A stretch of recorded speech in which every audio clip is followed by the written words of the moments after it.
Shalom Sobat Pecinta Kebenaran. Kita berjumpa kembali dalam channel Suara Kebenaran Injil Kristus. Ayo kita bersama-sama menelusuri sejarah singkat Bait Suci di Yerusalem. Berdasarkan kitab 1 Tawarikh pasal ke-11, dikisahkan Daud yang diurapi menjadi raja atas Israel seperti yang difirmankan Tuhan dengan perantaraan Samuel. Ia berhasil merebut Yerusalem dan menetap di sana. Daud dan pasukannya mengalahkan orang-orang Yebus, penduduk setempat, dan kemudian menamakan Yerusalem dengan nama Kota Daud.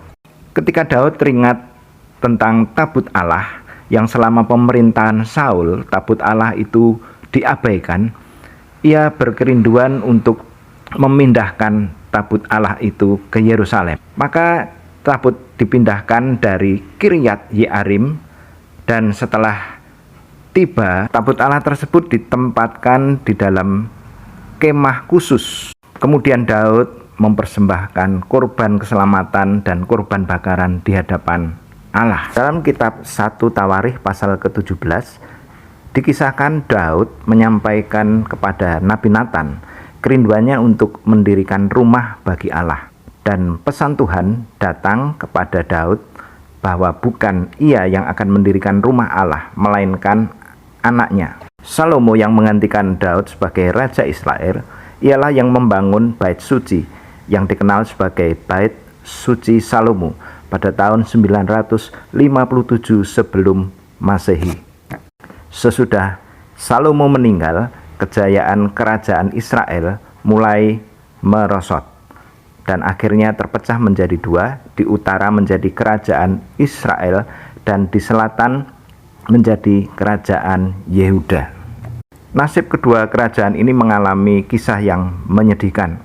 Diawali dari kerajaan di utara, Israel kalah perang dan ditawan di Asyur. Kemudian Yehuda pun ditawan di Babel. Lebih kurang 400 tahun kemudian Bait Suci Salomo dihancurkan oleh bangsa Babel dan di bawah kepemimpinan Raja Nebukadnezar. Ia pun juga menjarah banyak peralatan-peralatan suci di dalam Bait Suci. Di kemudian hari, kejayaan dari Babilonia juga mulai merosot dan akhirnya dikalahkan oleh kerajaan Persia. Di dalam kitab Yesaya pasal ke-44 ayat ke-28, Nabi Yesaya bernubuat, "Akulah yang berkata tentang Kores, dia gembalaku, segala kehendakku akan digenapinya, dengan mengatakan tentang Yerusalem, baiklah ia dibangun, dan tentang Bait Suci, baiklah diletakkan dasarnya." Dan nubuatan ini tergenapi ketika Kores yang agung, Raja Persia itu, memerintahkan bangsa Yehuda yang tertawan di sana untuk pulang dan membiayainya untuk kembali membangun Bait Suci. Kemudian di bawah pimpinan Nehemia dan Zerubabel, Bait Suci yang sudah rubuh itu dibangun kembali. Dari sejak itu bangsa Yehuda bisa kembali beribadah dan mempersembahkan korban bagi Allah. Sayangnya ketika Herodes Agung merebut kota Yerusalem pada tahun 37 sebelum Masehi, sebagian Bait Suci terbakar. Dan beruntung bangunan utamanya tidak banyak mengalami kerusakan. 18 tahun kemudian Herodes Agung melakukan pembangunan kembali Bait Suci. Bait Suci ini terbuat dari pualam putih dan sebagian dilapis dengan emas. Bait Suci ini dikenal dengan nama Bait Suci Herodes, yang oleh sebagian orang disebut sebagai Bait Suci kedua.